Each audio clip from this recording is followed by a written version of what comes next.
출애굽의 역사에서 배울 교훈, 오늘은 8번째 날입니다. 요제절과 예수님의 부활에 대해서 말씀드리겠습니다. 먼저 건강에 대해서 잠깐 말씀드리겠습니다. 우리가 건강하려고 하면 우리의 세포가 튼튼해야 합니다. 우리의 몸속에는 피가 약 5,000cc가 됩니다. 혈관은 10만 kg가 됩니다. 그 피 속에는 수분이 83%입니다. 누우시면 10% 정도밖에 가지 못합니다. 앉아있으면 30% 정도 움직입니다.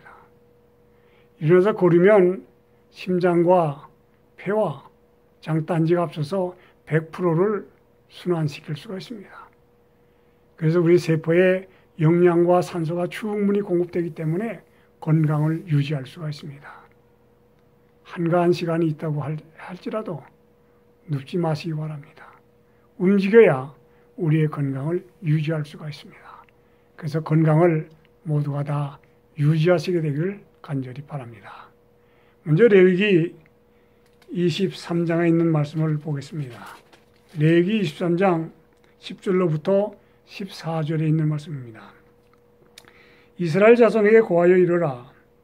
너희는 내가 너희에게 주는 땅에 들어가서 너희의 공물을 거둘 때에 우선 너희의 곡물의 첫 이삭 한 단을 제사장에게로 가지고 갈 것이요. 제사장은 너희를 위하여 그 단을 여호와 앞에 일납되도록 흔들되 안식일 이튿날에 흔들 것이며 너희가 그 단을 흔드는 날에 1년 되고 흠없는 수양을 번제로 여호와께 드리고 이 소제로는 기름 섞은 고운 가루 에바 10분의 1을 여호와께 드려 화제를 삼아 향기로운 냄새가 되게 하고 전제로는 포도주 흰 40의 4분의 1을 쓸 것이며 너희 하나님께 예물을 가져오는 그 날까지 떡이든지 볶은 곡식이든지 생이삭이든지 먹지 말지니 이는 너희가 고하는 각초에서 대대로 지킬 영원한 규례니라. 요제절의 규례에 대해서 말씀하십니다. 이스라엘 백성들이 애굽에서 정월 14일 6월절에 나왔습니다. 60만, 장정만 60만입니다. 어린아이들까지 하면 근 200만이 나왔습니다. 16일 요제일에 홍해바다까지 이르게 되었습니다. 홍해바다의 길이는 2,400km입니다. 그 넓이는 좁은 것이 아마 4km 정도 되는 것 같습니다. 깊이는 340m입니다. 그들이 건널 수가 없었습니다. 남쪽으로는 그 절벽입니다. 절벽으로 가로막았습니다. 북쪽으로는 강이 넓어졌습니다. 서쪽으로는 애굽의 군인들이 추격해 오고 있었습니다. 많은 백성들은 하나님을 원망했습니다. 또한 모세를 원망했습니다. 모세가 하나님께 간절히 구할 때 내 손에 든 지팡이를 바다를 향해서 내밀라고 그랬습니다. 그럴 때 바다가 갈라졌습니다. 이스라엘 백성들이 바다 속으로 들어갔습니다. 그들은 육시같이 걸어가기를 시작했습니다. 얼마의 시간이 지나가자 애굽의 기병들이 접근해 왔습니다. 이스라엘 백성들이 거의 접근했을 때 놀라운 역사가 일어났습니다. 번개가 치고 또한 땅에 지진이 일어나면서 검은 구름이 모여들었습니다. 검은 구름의 구름 기둥이 이스라엘 진과 애굽 사람들 사이에 내려앉았습니다. 이스라엘 사람들은 계속해서 전진할 수 있었지만 애굽 사람들은 그 검은 구름에 의해서 좌우를 분간할 수가 없게 되었습니다. 당황하게 되었습니다. 그들은 해안으로 돌아가려고 했지만 돌아갈 수가 없었습니다. 이스라엘 백성들이 해안에 올라서서 모세가 그 지팡이를 들어서 바다를 가르칠 때 물이 합쳐졌습니다. 애굽 사람들은 물속에 잠겨버리고 말았습니다. 다 죽게 되었습니다. 이스라엘 백성들은 거기서 다 살아났습니다. 이사야의 글에 보면 이런 말씀이 있습니다. 하나님의 백성들이 악한 세력들이 모여들었을 때, 마지막 위급한 일이 생겼을 때 구름기둥과 불기둥이 그들을 보호했다고 말씀하십니다. 또 앞으로도 보호할 것이라고 그랬습니다. 하느님께서 이 홍해바닷가에서 놀라운 역사를 이루어 놓았습니다. 그 일은 지팽이를 통해서 이루어졌습니다. 아론의 지팽이를 가지고 바로 앞에 던졌을 때 뱀이 됐습니다. 모세가 홍해바닷가에서 지팽이를 들고 바다를 가리켰을 때 갈라졌습니다. 또 합쳐졌습니다. 모세가 그 지팽이를 가지고 반석을 쳤을 때 물이 나왔습니다. 기적의 지팽입니다. 이스라엘 백성들이 제사지게 대해서 원망을 했습니다. 모세가 각 지파의 족장들에게 얘기했습니다. 지팽이 하나씩을 다 가져오라 그랬습니다. 근데 레위 지파의 지팽이에는 아론의 이름을 쓰라고 그랬습니다. 아론의 이름을 쓴 지팽이. 그 지팽이 12를 받아가지고 성막에 들어가서 언약궤 곁에 놓았습니다. 다음날 아침에 모세가 들어갔을 때 아론의 이름을 쓴 지팽이에는 싹이 나고 꽃이 피고 살구 열매가 맺혔다고 그랬습니다. 기적의 역사가 일어나는 것입니다. 살구라고 하는 것은 히브리 말로 샤켄이라는 말입니다. 이 샤켄이라는 말은 깨어난다, 또 지킨다, 그런 의미가 있습니다. 깨어난다, 지킨다. 이스라엘 나라가 우리나라와 거의 비슷합니다. 기후가 봄, 여름, 가을, 겨울이 있습니다. 겨울에 엄동이 지나간 다음에 제일 먼저 나무에서 싹이 나고 꽃이 피고 열매가 맺혀서 사람의 양식이 되는 과실은 살구입니다. 그러므로 살구는 이스라엘 나라에서 첫 열매입니다. 그러므로 살구는 귀한 것입니다. 고린도서 15장 20절에 보면 이런 말씀이 있습니다. 그리스도께서 죽은 자 가운데서 살아나서 첫 열매가 되었도다. 첫 열매가 되었다. 예수님께서 유월절에 돌아갔습니다. 예비일입니다. 14일입니다. 15일에 무덤에서 안식하셨습니다. 쉬었습니다. 16일 이른 새벽에 예수께서 부활하셨습니다. 요제일에 예수님께서는 부활하셨습니다. 그러므로 예수님은 요제일에 부활하셨기 때문에 그 요제일의 그 추수를 상징하는 하나의 의미를 우리에게 가르쳐 줍니다. 그러므로 요제일이면서 부활입니다. 고린도전서 10장 1절로 2절에 보면은 사도 바울이 이렇게 말씀하십니다. 형제들아 너희가 다 알지 못하기를 내가 원치 않으냐. 우리의 조상들이 다 구름 아래 있었고 바다 가운데 지났으니 바다와 구름과 바다에서 다 침례를 받았다고 그랬습니다. 그러므로 홍해 바다의 역사를 침례라고 그랬습니다. 예수님이 이 땅에 오신 초림이 중요합니다. 또 예수님께서 이 땅에서 여러 가지 일들을 행하셨습니다. 병자들 건지고 죽은 자들을 살리기도 했습니다. 그것이 중요합니다. 예수님께서 십자가에서 죽으셨습니다. 그것이 중요합니다. 그러나 제일 중요한 것은 부활입니다.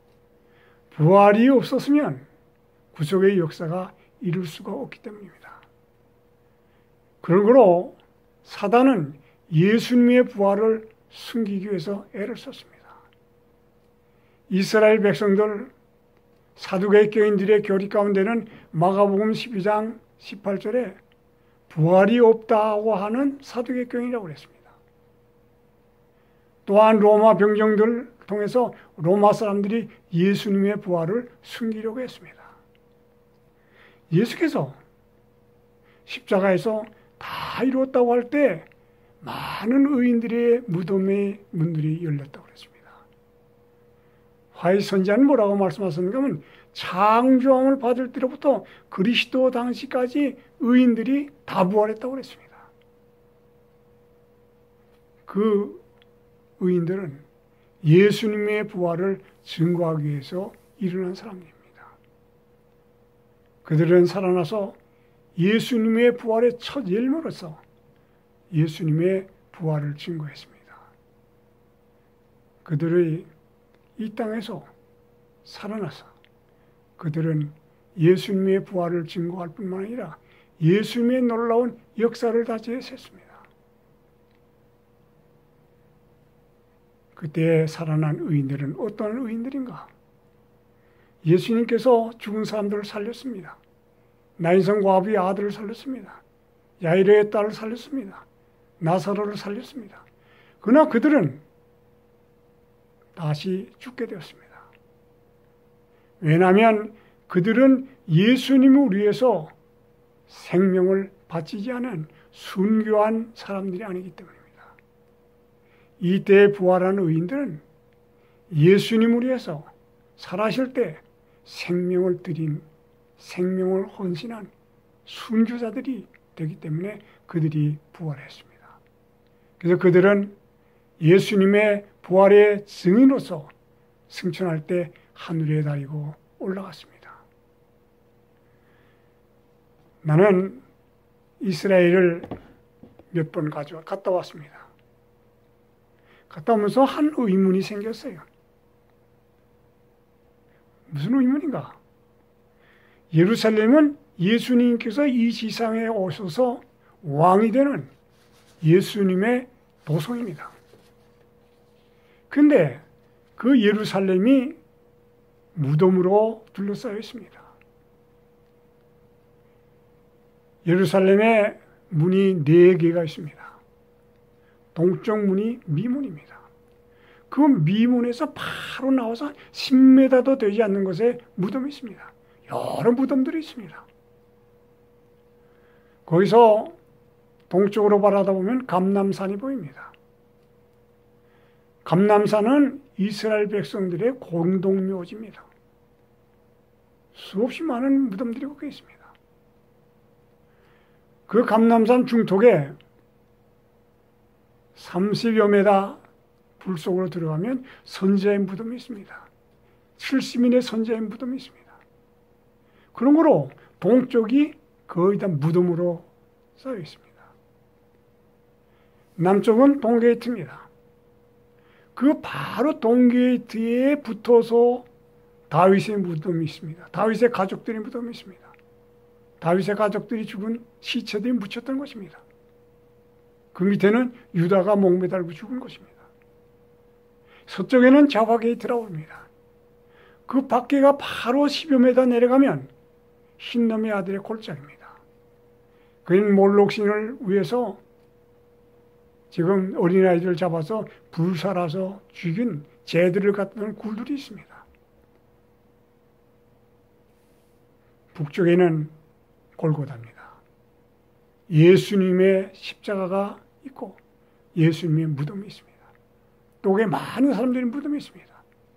그런 거로 예루살렘은 예수님께서 이 땅에 와서 왕으로 취임할 수 있었던 그 예루살렘 도성, 예수님의 도성이 무덤으로 둘러싸여 있는 것입니다. 저는 그것을 보면서 이상하게 생각했어요. 근데 여기에 마태복음 27장에 이런 말씀이 있습니다. 마태복음 27장 50절로부터 있는 말씀입니다. 예수께서 다시 크게 소리 지르시고 영원히 떠나시다. 이에 성소 휘장이 우리로부터 아래까지 찢어 둘이 되고 땅이 진동하며 바위가 터지고 무덤들이 열리며 자던 성도들의 몸이 많이 일어나되 예수의 부활 후에 저희가 무덤에서 나와서 거룩한 성에 들어가 많은 사람들에게 보이니라. 여기 아주 귀한 말씀이 있습니다.